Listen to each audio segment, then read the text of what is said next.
Good morning विद्यार्थी मित्रों। આપણે ગયા વિડિયો લેક્ચરની અંદર ત્રિકોણમિતિની અંદર ઘણી બધી સાબિતી જોઈ, જેની અંદર main topic sine, cos, tan અને કોટ ના શૂન્યનો ગણની આપણે વાત કરી। એના પરથી આપણે ગુણધર્મ યાદ રાખ્યો કે સાઇન અને ટેનનું પાઈના ગુણકમાં મૂલ્ય હંમેશા 0 થાય, માટે આપણે સાઇન અને ટેન નો શૂન્યનો ગણ કે પાઈ, કે બિલોંગ્સ ટુ ઝેડ તરીકે દર્શાવ્યો।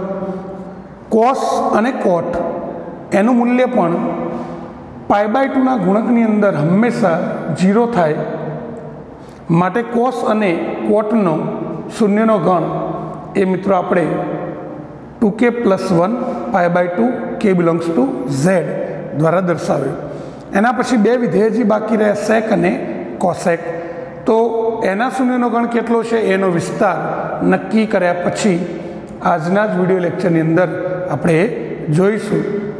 તો આગળ આપણે ભણવાની શરૂઆત કરીએ। તો આજના ટોપિકની અંદર બધા જ હાલ જે થિયરી આવશે સાઇન, કોસ ને બધાની જે નાની નાની થિયરી હશે પણ બહુ જ અગત્યની છે, કારણ કે એના વિના ત્રિકોણમિતિ ગણવું અશક્ય છે, એટલે બધું આપણે યાદ રાખવાનું છે। હવે આપણે વાત કરીએ યુગ્મ અને અયુગ્મ વિધેયની। ધ્યાન આપજો, યુગ્મ વિધેયો અને અયુગ્મ વિધેયો।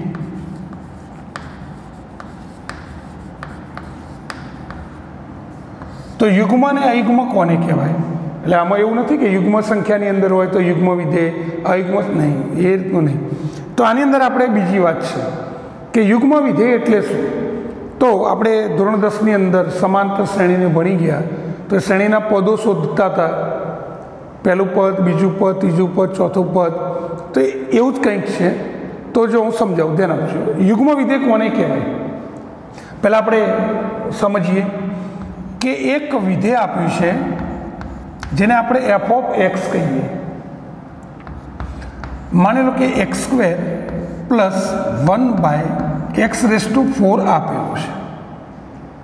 હવે આ યુગ્મ વિધેય છે કે અયુગ્મ વિધેય છે એ ચેક કરવા માટે આપણી મેથડ છે, તો ક્યારે કહેવાય? વ્યાખ્યા આપણે પછી લખીએ કે આ બંનેની અંદર જ્યાં x હોય તે આપણે -x મૂકી દઈએ, તો અહીં x ની જગ્યાએ -x, અહીંયા પણ x ની જગ્યાએ -x નો વર્ગ એમનાય, અહીંયા પણ x ની જગ્યાએ -x ની 4। તો બંને બાજુ જ્યાં x હોય તે આપણે -x મૂકીએ। માઇનસનો વર્ગ હંમેશા પ્લસ થાય અને -ની 4 પણ હંમેશા પ્લસ થશે। તો મિત્રો આ મૂકવાથી શું થયું? એના એ જ પદ આવી જુઓ, એના એ જ પદ આવ્યું, એટલે શું આવ્યું? f(x), આને બોલીશું f(x).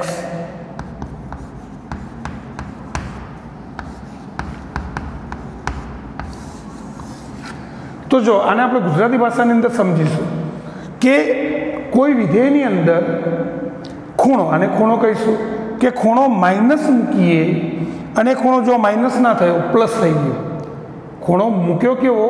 માઇનસ, અને થયો કેવો? પ્લસ, તો આવા વિધેયને આપણે યુગ્મ વિધેય કહીશું। ફરીથી વ્યાખ્યા કમ્પ્લીટ કરું, યુગ્મ વિધેય એટલે શું? કે જે વિધેયની અંદર ખૂણો માઇનસ મૂકીએ અને માઇનસ પ્લસ થઈ જાય તો એવા વિધેયને યુગ્મ વિધેય કહે છે।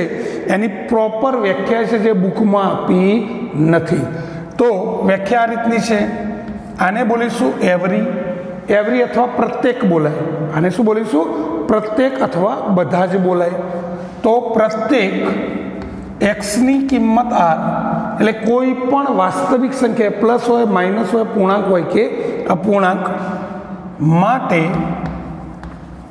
જો કોઈ વિધેયનો ખૂણો આપણે માઇનસ મૂકીએ અને માઇનસ ખૂણો પ્લસ થાય તો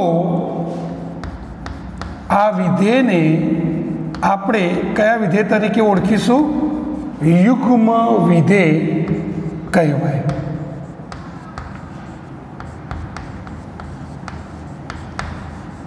યુગ્મ વિધેય કહેવાય.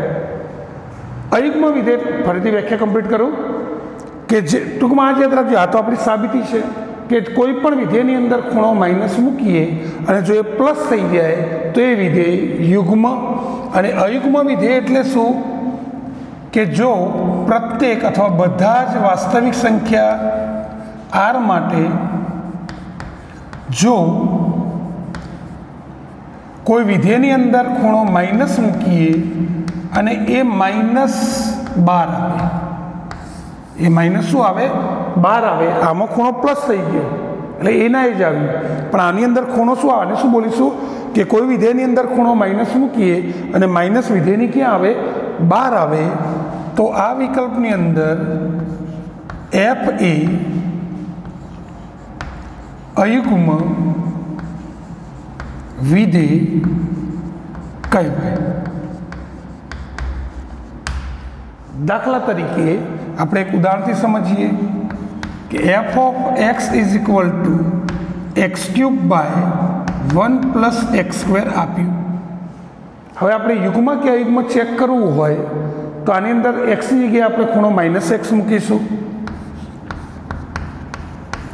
તો એક્સની જગ્યાએ આપણે -x મૂકીએ એટલે -x³ છેદની અંદર એક્સની જગ્યાએ -x એટલે કે -x². માઇનસની અયુગ્મ ઘાત એટલે તમને ખબર જ છે કે માઇનસની અયુગ્મ ઘાત એટલે માઇનસ થાય અને માઇનસનો વર્ગ એ હંમેશા પ્લસ થાય. તો જો આ મિત્રો કોની કિંમત આવી, તો આ કિંમત આવી કોની f of x, પણ આગળ નિશાની કેવી માઇનસ.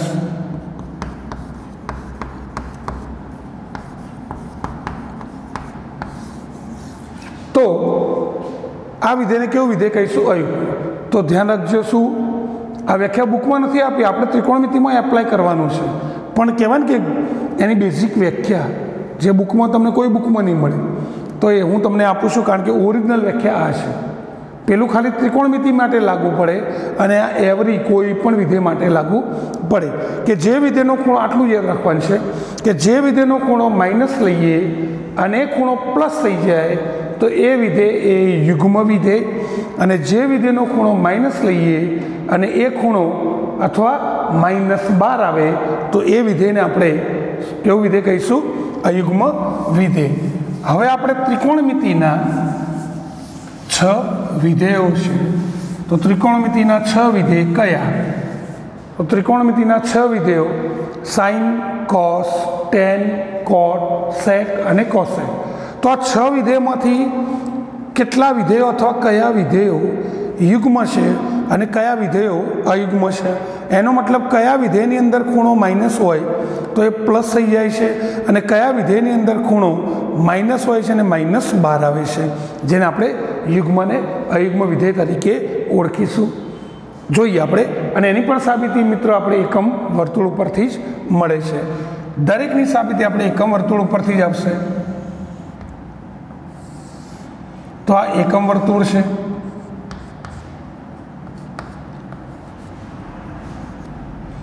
આની દિશા ઘડિયાળના કાંટાની વિરુદ્ધ દિશાની અંદર. ધારો કે એકમ વર્તુળ ઉપર આ પોઈન્ટને આપણે એ કહીશું, જેના આમ 10, ખૂણો 0, અહીંયા π/2, અહીંયા 180 એટલે π, 3π/2 અને ફરીને આવીએ એટલે 2π. આપણા ત્રિકોણમિતિના પહેલા વિડીયોની અંદર વાત કરી હતી કે ઘડિયાળના કાંટાની વિરુદ્ધ દિશાનો ખૂણો હોય તો એ ધન ખૂણો તરીકે ઓળખવાનું, અને ઘડિયાળની કાંટાની દિશાનો ખૂણો હોય એટલે કે આમ હોય તો એને માઇનસ દિશા તરીકે ઓળખીશું. તો જો કઈ રીતે આ ઉગમ બિંદુ, ધારો કે આ એકમ વર્તુળ ઉપર પી બિંદુ એવું લઈએ કે જેથી જે આ ખૂણો છે એ આમ તીર મારું એટલે ખૂણો ધન કહેવાય. તો આટલો ખૂણો કેટલો છે x છે. તો એને આ રીતે લખીએ. ધારો કે માપકોણ AOP બરાબર ખૂણો, ચાપની લંબાઈ કેટલી લીધી આપણે, ખૂણો x લીધો, થાય તેવું બિંદુ P જેના યામ એ બી છે, તો આના યામ આપણે કહીશું એ અને બી છે. હવે આપણે આ દિશાની અંદર ઘડિયાળના કાંટાની વિરુદ્ધ દિશામાં વાત કરું છું, એટલે ખૂણો કેવો થશે? Negative minus. ફરીથી એ જ વાત અહીંયા બિંદુ ક્યુ લઈએ. આ ખૂણો જેટલો લીધો એટલો જ ખૂણો આ લઈએ. કારણ કે 10 ખૂણો હોય તો આપણે 10 જ લઈશું, પણ આ બાજુ દિશાની દ્રષ્ટિએ ધન હોય અને આ બાજુ દિશાની દ્રષ્ટિએ ઋણ હોય. દાખલા તરીકે આપણે સંખ્યા રેખાની વાત કરીએ તો 0 થી આ બાજુ +3 અને આ બાજુ -3. બંને અંતર તો સરખા જ છે. આયા અંતર 3 કહેવાય ને આયા અંતર 3 કહેવાય, પણ દિશાની દ્રષ્ટિએ પેલી બાજુ અંતર ધન અને આ બાજુ અંતર કેવું? માઇનસ ના કહેવાય. અંતર તો ધન પણ દર્શાવાય માઇનસ. તો આ ખૂણો 10 હોય તો આ ખૂણો 10 જ હોય, પણ દિશા તરીકે આમ ધન દિશા ને આમ ઋણ દિશા. તો એ આ દિશા તરીકે લઈએ આપણે ખૂણો કેટલો? -x. તો માપ કોણ AOQ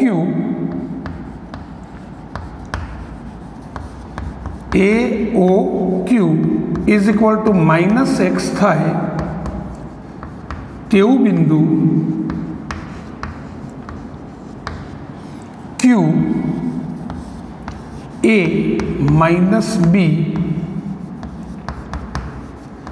એકમ વર્તુળ પર લેતા. આ કેમ માઇનસ લીધું? એનું રીઝન, કારણ કે આ બિંદુ કયા ચરણનું છે? પહેલું, બીજું, ત્રીજું, ચોથું. પહેલા ચરણમાં એક્સએમ અને વાયામ બંને ધન હોય, બીજા ચરણમાં એક્સએમ ઋણ અને વાયામ ધન હોય, ત્રીજા ચરણમાં એક્સ ઋણ વાય ઋણ હોય, ચોથા ચરણની અંદર એક્સ ધન અને વાય શું હોય? ઋણ. માટે આપણે વાયામ કેટલો લઈશું? ઋણ લઈશું, એટલે કે -2 લઈશું. હવે આપણે વાત કરી હતી કે એકમ વર્તુળ ઉપર કોઈ પણ બિંદુ હોય એના એક્સ યામને મિત્રો આપણે શું કહીશું? કોસ કહેવાય. તો અહીંયા ખૂણો કેટલો છે? એક્સ. તો પીના જે યામ છે, પીના યામ માની લો કે એ બી છે, તો એનો એક્સ યામને કોસ એક્સ કહીશું અને વાય યામને મિત્રો આપણે શું કહીશું? સાઇન એક્સ કહેવાય. આપણે ભણી ગયા. એવી જ રીતે ક્યુના યામની વાત કરીએ A - B, તો ક્યુ નો ઉગમ બિંદુ સાથેનો ખૂણો કેટલો છે? -x.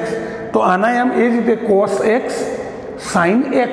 પણ જે ખૂણો હોય એમ કહે, જેમ આની અંદર ખૂણો x હતો એટલે આપણે x મૂક્યો, આમાં ખૂણો કેટલો છે? -x. તો ખૂણો -x મૂકીશું, એટલે કે cos -x sin -x થશે. ઓકે. અને બીજું, આની અંદર એક્સએમ ધન છે ને વાયામ શું છે? ઋણ. તો આપણે અહીંયા દર્શાવવું પડે કે વાયામ કેટલો? માઇનસ. જે આપણે ભણી ગયા એ પ્રમાણે મૂકેલું છે. હવે દાખલા તરીકે હું તમને યામ સમતલની વાત કરું કે અહીંયા કોઈ બિંદુ હોય P, આટલું અંતર માની લો કે 3 છે અને આટલું અંતર 2 છે. એટલા જ અંતરે બિંદુ અહીંયા Q છે. આટલું અંતર 3 અને આટલું અંતર 2. જે ખૂણો x છે એટલો જ x, પણ આ બાજુ અંતર ઋણ હોય. તો આ બિંદુના યામ કહેવાય 3, 2. આ બિંદુના યામ શું કહેવાય? 3 અને વાયામ કેવો હોય? અહીંયા માઇનસ હોય. અંતર તો સેમ જ છે, સરખા છે, ખાલી દિશા તરીકે ચરણ તરીકે આપણે નિશાની બદલી. જેમ એક્સ ઉપર આ બાજુ ધન હોય ને આ બાજુ ઋણ હોય, પણ અંતર હંમેશા પોઝિટિવ હોય, નેગેટિવ ના હોય. જેમ કે આપણે અંકલેશ્વર, સુરતથી અંકલેશ્વરનું અંતર માપવું હોય તો સુરતથી અંકલેશ્વરનું અંતર માની લો કે 60 કિલોમીટર હોય, તો અંકલેશ્વરથી સુરતનું અંતર -60 ના બોલાય, અંતર તો 60 કિલોમીટર જ બોલાય. એટલે અંતર, લંબાઈ, કોઈ ચોરસ, લંબચોરસ, કોઈની લંબાઈ, ઊંચાઈ, પહોળાઈ ક્યારે માઇનસમાં હોય નહીં. એટલું યાદ રાખજો. લંબાઈ, અંતર અથવા અંતર, ડિસ્ટન્સ હંમેશા પોઝિટિવ હોય. તો આ બંને બિંદુ, અહીંયા ખૂણો x છે, અહીંયા ખૂણો x છે, અને બંને આ 10 ખૂણે આવેલું બિંદુ છે, તો આ 10 ખૂણે અંતરે આવેલું બિંદુ છે, પણ ખૂણો નેગેટિવ દિશા છે, વિરુદ્ધ દિશા છે, માટે આપણે માઇનસ લીધું. તો બંને આમ સરખા હોય, બંને આમ શું હોય? સરખા હોય. એટલે કે P AB = Q ए माइनस बी। पीना याम अने क्यूना याम बने समांतर है એટલે બંને આપણે સરખાવી દઈએ। પીનો એક્સ એમ એટલે કોસ એક્સ છે અને આનો એક્સ એમ એટલે કોસ માઇનસ એક્સ છે। એવી જ રીતે આનો બીજો એમ સાઇન એક્સ અને આનો બીજો એમ માઇનસ સાઇન માઇનસ એક્સ છે। તો આને બીજી રીતે લખીએ આપણે કે cos minus x is equal two cos x અને આને માઇનસ વડે ગુણીએ તો માઇનસ માઇનસ પ્લસ થશે, બંને બાજુ માઇનસ વડે ગુણી દઈએ અથવા માઇનસ આ બાજુ લાવી દઈએ તો sine minus x is equal to minus sine x. તો જો મિત્રો સૌથી અગત્યનો આપણો ત્રિકોણમિતિનો પોઈન્ટ કે કોસનો ખૂણો માઇનસ હતો અને પ્લસ થઈ ગયો, સાઇનનો ખૂણો માઇનસ હતો અને માઇનસ 12 આવ્યો। તો આપણે આગળની થિયરી જુઓ, હમણાં હાલ જ લખીએ કે કોઈ વિધેયનો ખૂણો માઇનસ લઈએ અને એ માઇનસ ખૂણો પ્લસ થાય તો એ વિધેયને આપણે યુગ્મ વિધેય કહેવાય। તો કોસનો ખૂણો માઇનસ હતો અને પ્લસ થઈ ગયો માટે આ વિધેય કોસ એ યુગ્મ વિધેય છે અને સાઇનનો ખૂણો માઇનસ હતો એ -12 આવ્યું, એનો મતલબ સાઇન એ કેવું વિધેય? અયુગ્મ વિધેય છે। એનો ઉપયોગ ક્યાં થાય હું તમને સમજાવું છું, પણ હાલ બે યાદ રાખો કે કોસ એ કેવું વિધેય? યુગ્મ વિધેય અને સાઇન એ કેવું વિધેય? અયુગ્મ।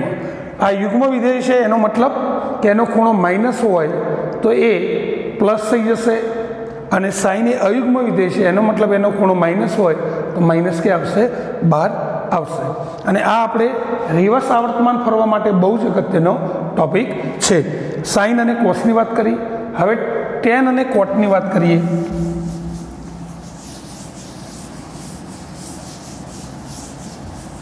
તો જો ટેનનો ખૂણો માઇનસ હોય તો શું થાય? ટેનનો ખૂણો માઇનસ હોય તો શું થાય આપણે એની વાત કરીએ। તો જો ટેન એટલે સાઇન બાય કોસ, ટેન એટલે સાઇન બાય કોસ થશે। આપણી પાસે સાબિતી છે કે સાઇનનો ખૂણો માઇનસ હોય તો શું થાય?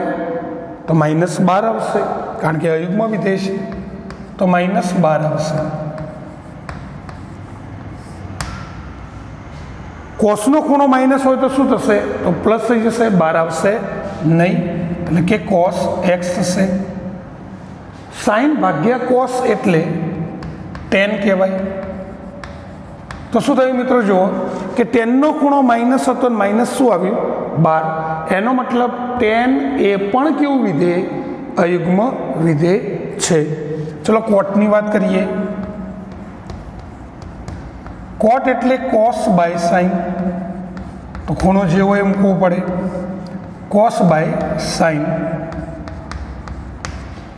આપણે ભણી ગયા કે કોસ એ યુગ્મ વિધેય એટલે કે એનો ખૂણો માઇનસ હોય તો 12 આવે નહીં, એટલે કે પ્લસ થઈ જાય તો કોસ એક્સ, અને સાઇનનો ખૂણો માઇનસ હોય તો સાઇન અયુગ્મ વિધેય છે માટે -12 આવશે। તો આ માઇનસ કોસ ભાગ્યા સાઇન, તો કોસ ભાગ્યા સાઇન એટલે કોટ થશે, કોટ એક્સ થશે। પછી આપણે સેકની વાત કરીએ। મિત્રો સેક એટલે 1 / કોસ, જે ધોરણ આપણે 10માં ભણી ગયા, તો સેક થીટા એટલે 1 / કોસ થીટા, જે ખૂણો હોય જ મૂકીશું -x। કોસ એ યુગ્મ વિધેય છે, કારણ કે માઇનસ હોય એટલે -12 આવશે, પ્લસ થશે, એટલે 1 / કોસ, અને 1 / કોસ એટલે સેક થશે। અને કોસેકની પણ વાત કરીએ પછી આપણે ચર્ચા કરીએ એની। કોસેક -x, કોસેક એટલે 1 / સાઇન, ખૂણો -x। સાઇનનો ખૂણો માઇનસ હોય તો આપણે જોયું કે સાઇન અયુગ્મ વિધેય છે એટલે -12 આવશે।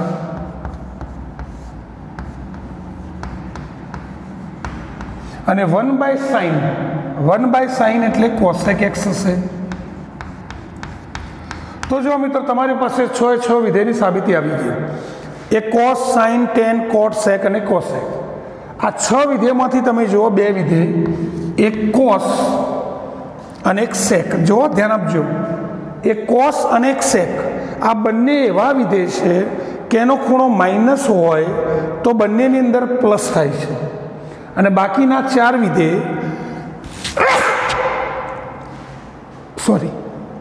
बाकीना 4 विधेय साइन, टेन, कॉट अने कोसेक ए बधामां तमे जो खूणो माइनस होय तो बधामां माइनस शुं आव्युं? 12 आव्युं। एनो मतलब के ए बधा विधेय अयुग्म छे। तो आ बधी तो साबिती छे। हवे आपणे एक लाइन याद रखवानी छे के त्रिकोणमितीय विधेयो टोटल 6 विधेय छे, जेमांथी 2 विधेय युग्म, 4 विधेय अयुग्म। 2 विधेय युग्म कया? तो एक कयुं? एक विधेय कई लईशुं? कॉस अने एनुं व्यस्त। तो कॉसनुं व्यस्त कयुं? सेक। आपणे आ रीते याद राखीशुं के कॉस अने एनुं व्यस्त सेक ए युग्म विधेयो छे। तो युग्म विधेय छे एनो मतलब शुं? के कॉस अने सेक नो खूणो माइनस होय तो ये माइनस खूणो बहार आवे नहीं, एटले के खूणो प्लस थई जाय। सेक नो खूणो माइनस होय तो माइनस बहार नहीं आवे, ये खूणो केवो थई जशे? प्लस। ओके, तो 2 विधेय कॉस अने एनुं व्यस्त सेक ए युग्म विधेय एटले खूणो माइनस होय तो बहार नहीं आवे। बाकीना 4 विधेय वध्या कया? तो साइन, कोसेक, टेन अने कोट ए अयुग्म विधेयो छे। तो आ मित्रों अयुग्म विधेय छे एनो मतलब शुं? के आ बधानो खूणो माइनस होय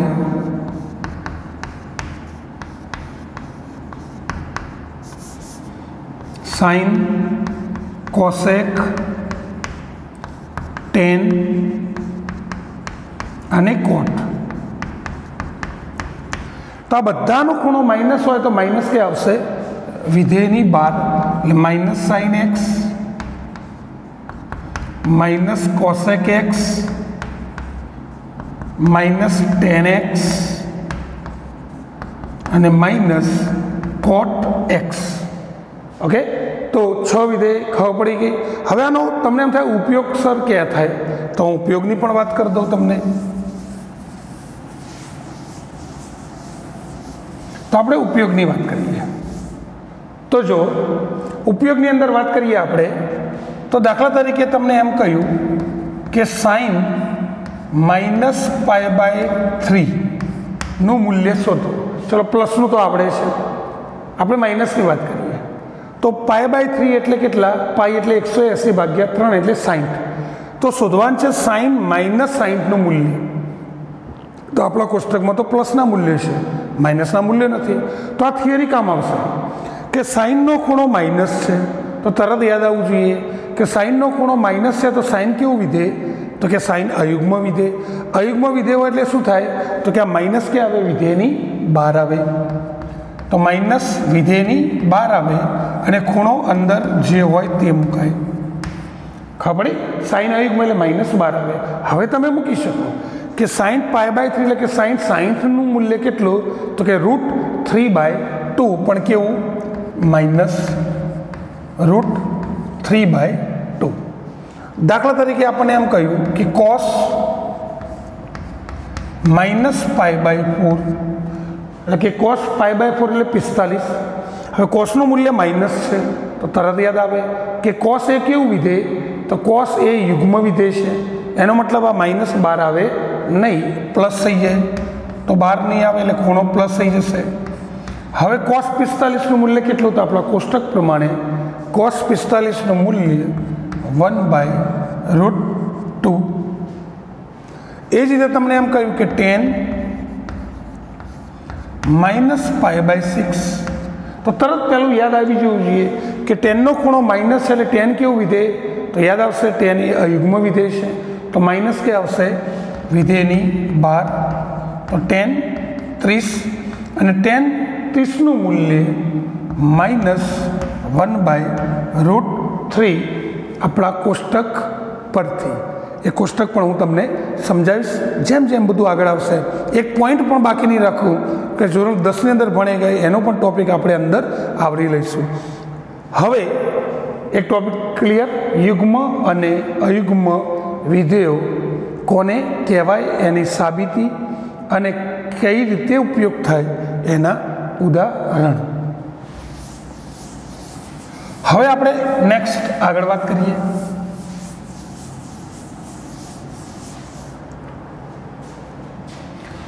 કોસ અને સાઇન ના પ્રદેશ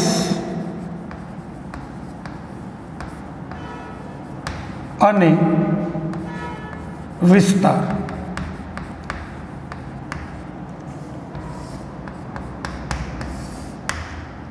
સમજાવું તમને। પ્રદેશ એટલે શું? દાખલા તરીકે આપણને એક વિધેય આપી છે sin x।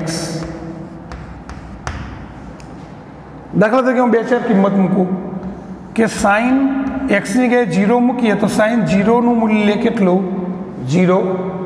આપણે કહ્યું sin 30 એટલે π/6 મૂકું તો કોષ્ટક પ્રમાણે sin 30 નું મૂલ્ય તમે ભણી ગયા છો, આપણે આવશે, હું સમજાવીશ, 1/2 sin π/4 45 જેનું મૂલ્ય 1/√2 cos π/3 sin π/3 બરાબર √3/2। તો જો મિત્રો પ્રદેશ એટલે શું આ વ્યાખ્યા યાદ રાખજો, કોઈ નહીં આપે। પ્રદેશ એટલે શું? તો શુદ્ધ ગુજરાતી ભાષાની અંદર કે જેની અંદર કિંમતો જે મૂકીએ એ કિંમતોને પ્રદેશ કહેવાય। દાખલા તરીકે સાઇનની અંદર શું મૂક્યું? તો 0, π/6, π/4, π/3। તો સાઇનની અંદર જે મૂકીએ એ મૂકેલી કિંમતોને સાઇનનો શું કહેવાય? પ્રદેશ। અને વિસ્તાર એટલે શું? કે મૂકવાથી જે મૂલ્ય મળે એને કહેવાય સાઇનનો વિસ્તાર। હું દરેક વિધેયની વાત કરું છું કે કોઈ પણ વિધેયનો પ્રદેશ એટલે શું? કે જે વિધેયની અંદર મૂકીએ એ વિધેયનો પ્રદેશની કિંમત કહેવાય અને મૂકવાથી જે એની વેલ્યુ મળે, કિંમતો મળે, એ કિંમતોને એ વિધેયનો વિસ્તાર કહેવાય। ખબર પડી? તો આપણે સાઇન અને કોસનો પ્રદેશ અને વિસ્તાર એટલે શું? કે સાઇનની અંદર કઈ કિંમતો મૂકી શકાય અને મૂકવાથી કયું મૂલ્ય મળે એ એનો વિસ્તાર કહી શકાય। તો પ્રદેશ તો આપણને ખબર જ છે કે સાઇનની અંદર કિંમતો તો ગમે તે મૂકી શકાય। 0 ખૂણો 30, 45, 60, 90, 210, 500, 1000, 10,000 ખૂણા તો જે મૂકવા એ મૂકી શકાય। પ્લસમાં એ મુકાય, માઇનસમાં એ મુકાય, કારણ કે હવે તો આપણી પાસે યુગ્મ અને યુગ્મની વ્યાખ્યા પણ છે। તો મૂકવા માટે કોઈ પણ મૂકી શકાય। કોઈ પણ એટલે પૂર્ણાંક, અપૂર્ણાંક, પ્લસ, માઇનસ। તો એને આપણે કહીશું વાસ્તવિક સંખ્યાનો ગણ કયો? r। તો જો કોસ અને સાઇન નો પ્રદેશ કેટલો લઈશું આપણે? વાસ્તવિક સંખ્યાનો ગણ r। આનો મિનિંગ સમજો ખાસ। કઈ રીતે આવ્યું? સિમ્પલ છે કે પ્રદેશ એટલે શું? આપણે વાત કરી કે સાઇનનો પ્રદેશ એટલે શું? કે જે અંદર મૂકીએ એનો શું કહેવાય? પ્રદેશ। તો મિત્રો બધી કિંમત મુકાય। તમે એમ કહો કે મારે સાઇન π/3 મૂકવા છે, મૂકી શકાય। તમે એમ કહો સાઇન મારે 100 π/3 મૂકી શકાય। તમે એમ કહો સાઇન મારે 1,00,000 π/3 મૂકવા છે, મૂકી શકાય। માઇનસ મૂકવા, એનો મતલબ મૂકવા માટે કોઈ પણ મૂકી શકાય। એનો મતલબ r એટલે પ્લસ કિંમત, માઇનસ જે મૂકવું એ મૂકી શકાય। તો સાઇન અને કોસનો આ ટેમ્પરરી પ્રદેશ છે। ધોરણ 12ની અંદર આવશે એટલે ખાલી પ્રદેશ બદલાઈ જશે, હાલ એની હું ચર્ચા કરતો નથી। તો યાદ રાખજો, સાઇન અને કોસનો પ્રદેશ કોઈ પણ મૂકી શકાય। મૂકવાથી જે મળે એને વિધેયનો શું કહીશું? વિસ્તાર। તો સાઇન અને કોસનો વિસ્તાર કેટલો આપણે એની ચર્ચા કરીએ। તો જો મિત્રો વિસ્તાર શોધવા માટે એક આપણે નિત્યસમ ભણી ગયા કે cos² x plus sin² x is equal two 1.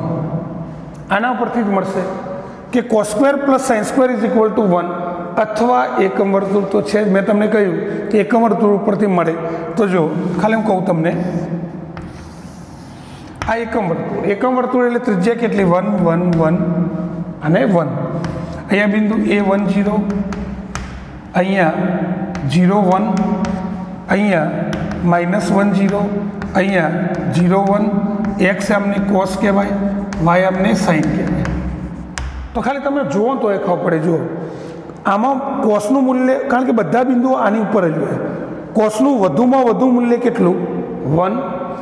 નાનામાં નાનું મૂલ્ય કેટલું? -1.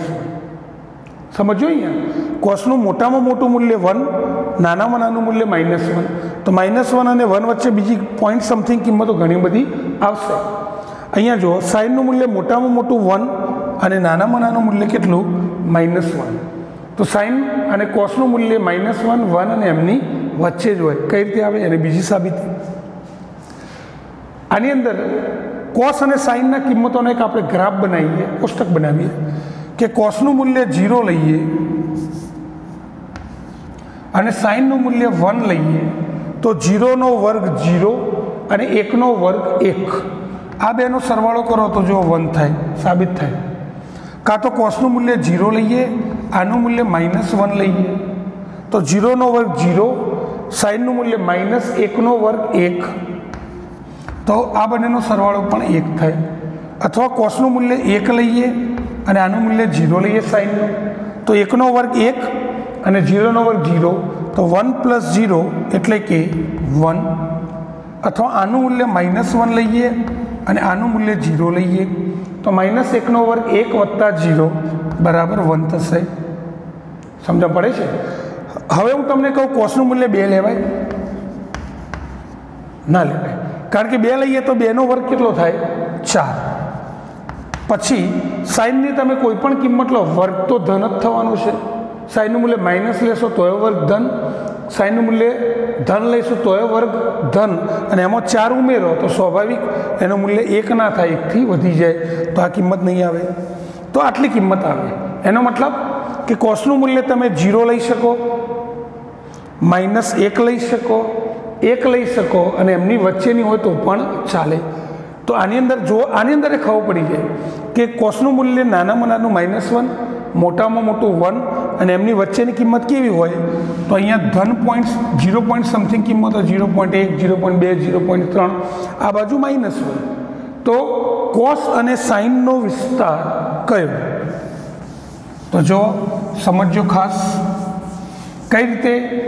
તો આપણે સાબિત કર્યું કે કોસ અને સાઇનનો વિસ્તાર એટલે શું? કે કોસ અને સાઇનની કિંમતો ફિક્સ હોય છે કે આની વચ્ચે કે આટલી જ હોય છે, જેને આપણે સાબિતી આપી. તો કોસનો વિસ્તાર, જેને આપણે વિસ્તાર કહીશું, તો કોસનો વિસ્તાર કેટલો? તો 3 રીતે લખાય. તો કોસનું મૂલ્ય કોની વચ્ચે? તો -1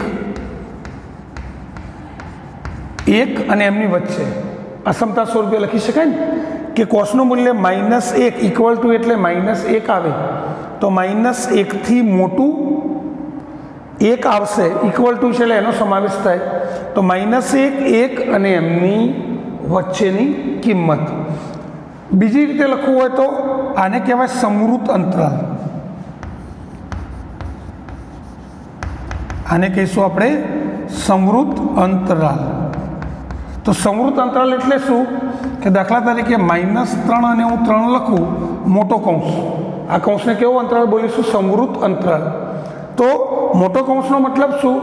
કે આની અંદર કઈ કિંમત આવે? તો કે -3 આવશે, 3 આવશે અને એમની વચ્ચેની, એટલે કે -3 -2 -1 0 1 2 3 અને એમની વચ્ચે બીજી આવે એ પણ તમામ વાસ્તવિક સંખ્યાઓ.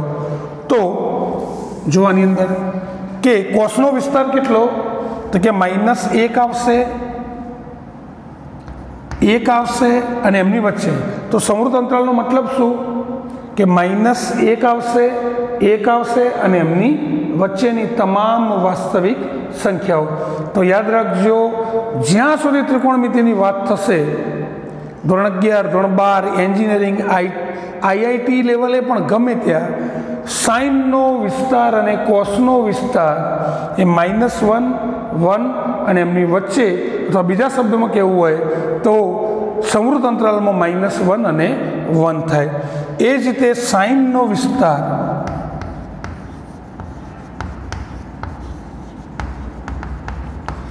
એ પણ આ રીતે લખી શકાય કે -1 <= sin x <= 1.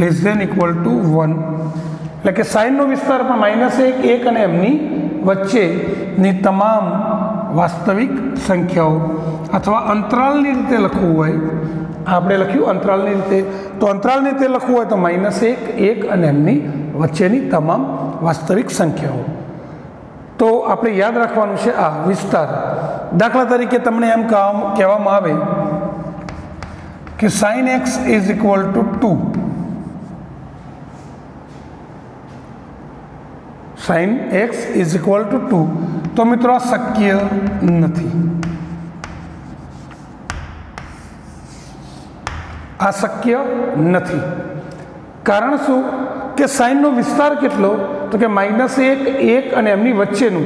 એનો મતલબ સાઇનનું મૂલ્ય -1, 1 અને એમની વચ્ચે જ હોય. સાઇન કે કોસનું મૂલ્ય ક્યારે 1 થી મોટું ના હોય અને -1 થી નાનું હોય. તો સાઇનનું મૂલ્ય કેટલું અહીંયા આપ્યું છે? 2. તો 2 આની અંદર હોય કે -1, 1 અને એમની વચ્ચે 2 હોય નહીં. તો આ શક્ય નથી. તો યાદ રાખજો, સાઇન અને કોસનું મૂલ્ય ક્યારે પણ 1 થી મોટું ના હોય, -1 થી નાનું ના હોય તો -1, 1 અને એમની વચ્ચે જ હોય. એનું મૂલ્ય કદાપી એની બહાર ક્યારે હોય નહીં. તો આપણે યાદ રાખવાનું છે કે સાઇન અને કોસનો વિસ્તાર કેટલો? r -1 અને 1ની વચ્ચે થશે. એના પછી બીજા બે વિધેય લઈએ આપણે, tan અને cot.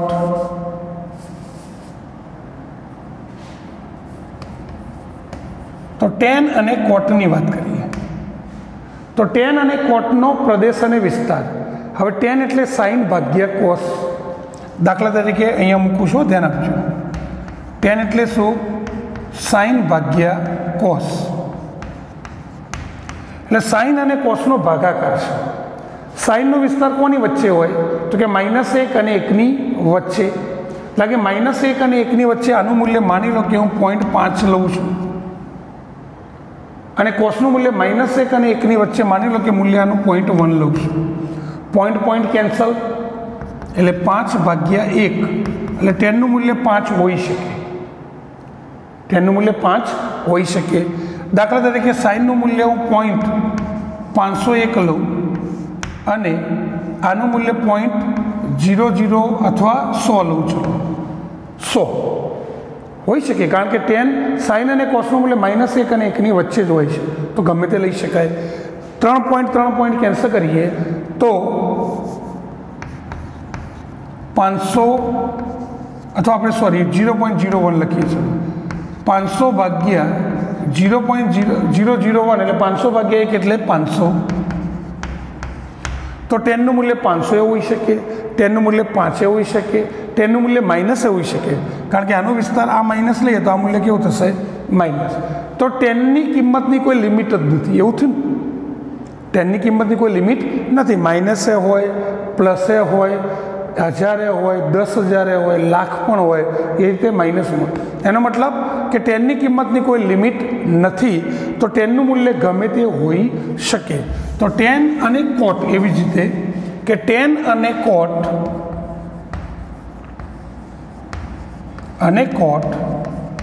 નો વિસ્તાર આપણે શું લખી દઈએ? r. તો tan અને cotનો વિસ્તાર r કહીશું. સાઇન અને કોસનો વિસ્તાર કેટલો? તો કે સમૃદ્ધ અંતરાલમાં મોટા કૌંસની અંદર -1 અને 1ની વચ્ચે, અને બંને પણ કિંમત આવે. જ્યારે tan અને, કારણ કે એની લિમિટ છે કે -1, 1 અને એમની વચ્ચે જ આવે, એનું મૂલ્ય આ બાજુ પણ ના હોય ને આ બાજુ પણ ના હોય. tan અને cotનું મૂલ્ય ગમે તે હોઈ શકે, એટલે એની લિમિટ જ નથી. માટે એનો વિસ્તાર કેટલો કયો? r. તો tanનું મૂલ્ય અને cotનું મૂલ્ય જે આવે તે સ્વીકાર્ય છે, કારણ કે એનો વિસ્તાર r છે. હવે આપણે સેક અને કોસેકના વિસ્તારની વાત કરીએ તો સેક અને કોસેકનો વિસ્તાર,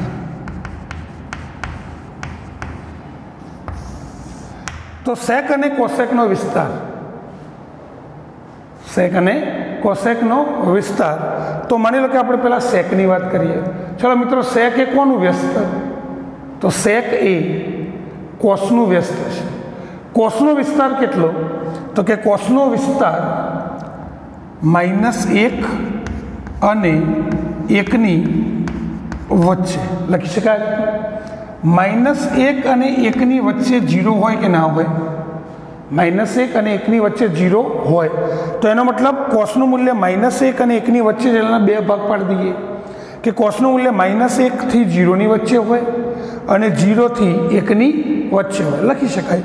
તો આના બે ભાગ કરી દઈએ છીએ આપણે કે કોસનું મૂલ્ય -1 અને 0ની વચ્ચે હોય અને 0 અને 1ની વચ્ચે હોય. ધ્યાન આપજો, આ કોઈ પણ સાબિતી બુકમાં આપી નથી. બુકમાં ડાયરેક્ટ આપ્યું છે, હું તમને બેઝિક સાબિતી સાથે આપું છું.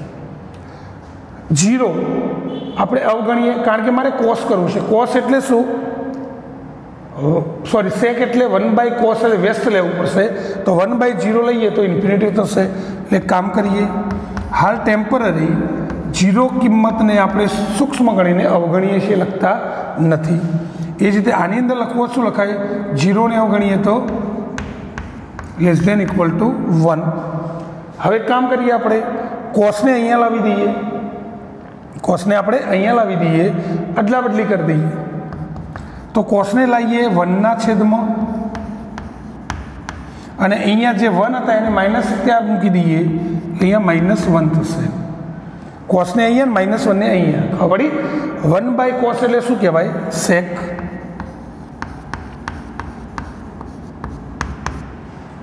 અને એવી જ રીતે અહીંયા કોસને 1/, અને આ કોસને 1/, મૂકેલ અહીંયા 1 જ વધશે.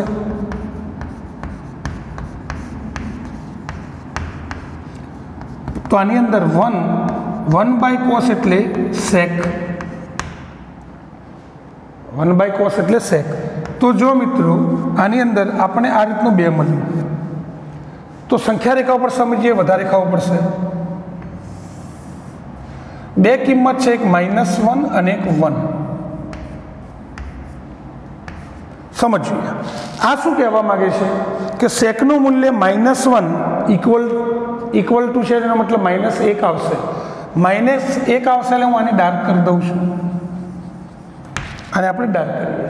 તો સેકનું મૂલ્ય શું કહ્યું છે? -1 એટલે મેં ડાર્ક કર્યું. તો -1 અને એનાથી <== એટલે આ શું કહેવાય? નાનું કહેવાય. જો નિશાન આ બધું નાનું છે. તો સેકનું મૂલ્ય -1 અને એનાથી નાનું. તો નાનું ક્યાં સુધી? તો આપણે આ પોર્શનને ડાર્ક કરી દઈએ, તીર પણ ડાર્ક કરી દઈએ. ક્યાં સુધી નાનું ખબર નથી, અપ ટુ ઇન્ફિનિટી સુધી. તો સેકનું મૂલ્ય -1 અને એનાથી નાનું, એટલે આ બધું લીધું. આનો મતલબ શું થાય કે સેકનું મૂલ્ય 1 = છે, 1 આવશે. અને 1થી કેવું? મોટું. તો 1 અને 1થી મોટું, તો અપ ટુ અનંત સુધી. તો જો સેકની કિંમત આટલી હોય તો એનો મતલબ સેકની કિંમત કંઈ નહીં હોય, તો -1 અને 1ની વચ્ચેની ખાલી કિંમત છે એ સેકમાં આવે નહીં. તો એને આપણે આ રીતે લખી શકાય કે સેકનો વિસ્તાર, જેને બીજું પણ કહેવાય range of function, range of sec. Range એટલે એની લિમિટ, એની હદ, એની મર્યાદા, જે આપણે જુદા જુદા પેરેલલ શબ્દો કહી શકીએ. સેકનો વિસ્તાર એટલે શું? આખી સંખ્યા રેખા છે. આખી સંખ્યા રેખા એટલે R કહેવાય. એમાં ખાલી કઈ કિંમત નથી? તો કે -1 અને 1ની વચ્ચેની ખાલી કિંમત નથી. તો આખી સંખ્યા રેખાને હું R કહું. અને આરમાંથી ખાલી કઈ કિંમત નથી?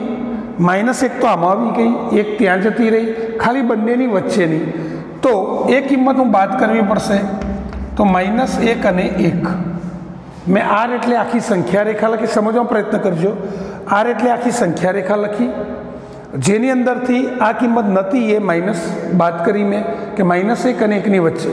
હવે મિત્રો આ જે અંતરાલ લખ્યો આ અંતરાલનો મિનિંગ આને કહીશું આપણે વિવૃત અંતરાલ. વિવૃત પેલો મોટો કૌંસ હોય એને સંવૃત અંતરાલ કહેવાય. તો મોટા કૌંસનું મિનિંગ શું થાય? માનો કે AB લખું આ રીતનું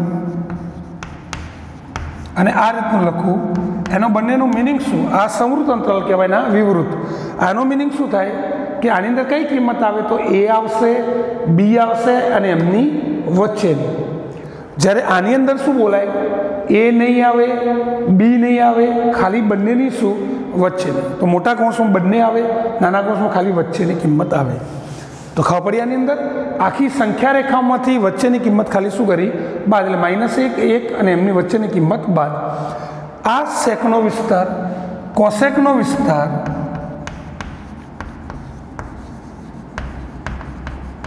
આ જ રીતે r -1 થી 1 થશે. તો મિત્રો આપણે 6 વિધેયનો પ્રદેશ અને એનો વિસ્તારની વાત કરી જે ના વિના ત્રિકોણમિતિ અધૂરું છે. આ તો બધી સાબિતી આપી આપણે, યાદ રાખવાનું. તો વિધેયો આપણા 6 વિધેય છે: સાઇન, કોસ, ટેન, કોટ, સેક અને કોસેક. આ દરેકના પ્રદેશ અને એના વિસ્તાર. પ્રદેશને ડોમિન કહેવાય, DOMIN. ડોમિન એટલે પ્રદેશ અને વિસ્તારને રેન્જ, RANGE.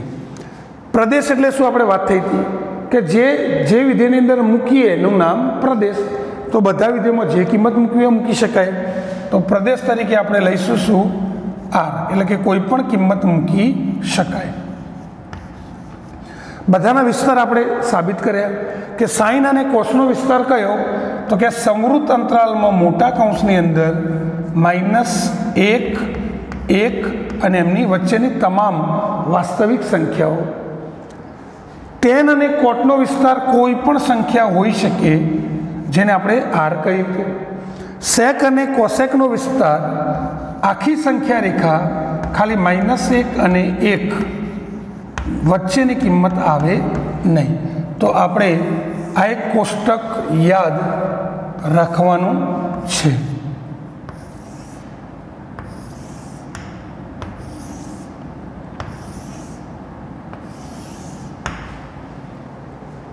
હવે આપણે સાઇનના શૂન્યનો ગણ જોયો, કોસના શૂન્યનો ગણ જોયો, ટેનના શૂન્યનો ગણ જોયો, કોટના પણ જોયો. હવે સેક અને શું? કોસેકના શૂન્યનો ગણ. તો એની પણ આપણે વાત કરી દઈએ કે સેક અને કોસેકના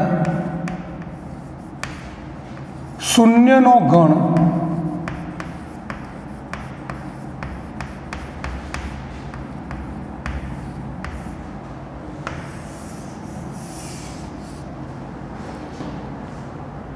હોશિયાર છો તમે, સમજી ગયા છો. સેક અને કોસેકના શૂન્યનો ગણ 5. એનો મતલબ શૂન્યનો ગણ એટલે એવી કિંમત મૂકવાથી એનું મૂલ્ય 0 થાય. તો એનો મતલબ સેક અને કોસેકનું મૂલ્ય માટે એવી કોઈ પણ કિંમત બની નથી કે એનું મૂલ્ય 0 કરી શકે. એવું થયું ને? એટલે મેં 5 લખ્યું. કેમ? પણ એનું રીઝન છે. સાઇનનો વિસ્તાર કેટલો? -1 અને 1. એનો મતલબ સાઇનની કિંમત -1 અને 1ની વચ્ચેની. તો -1 અને 1ની વચ્ચે 0 આવે તો એનો મતલબ સાઇનનું મૂલ્ય 0 થઈ શકે છે. કોસનું મૂલ્ય -1 અને 1ની વચ્ચે એ જ રીતે 0 થઈ શકે. ટેન અને કોટનો વિસ્તાર R, તો Rમાં 0 આવે એટલે એનું મૂલ્ય 0 થઈ શકે. હવે આમાં જુઓ, આનું મૂલ્ય શું કહ્યું કે -1 અને 1 વચ્ચે 0 હોય તો સેકના વિસ્તારમાં આ બાજુની કિંમત આવે, આ બાજુના કિંમત આવે, વચ્ચેની તો આવતી જ નથી. તો વચ્ચેની કિંમતમાં 0 તો આવતો જ નથી.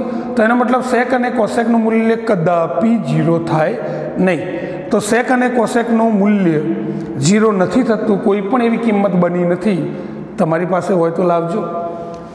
તો એવી એક પણ કિંમત બની નથી જેથી સેક અને કોસેકનું મૂલ્ય 0 થાય, માટે સેક અને કોસેકનો વિસ્તાર આપણે ખાલી ગણ લઈશું.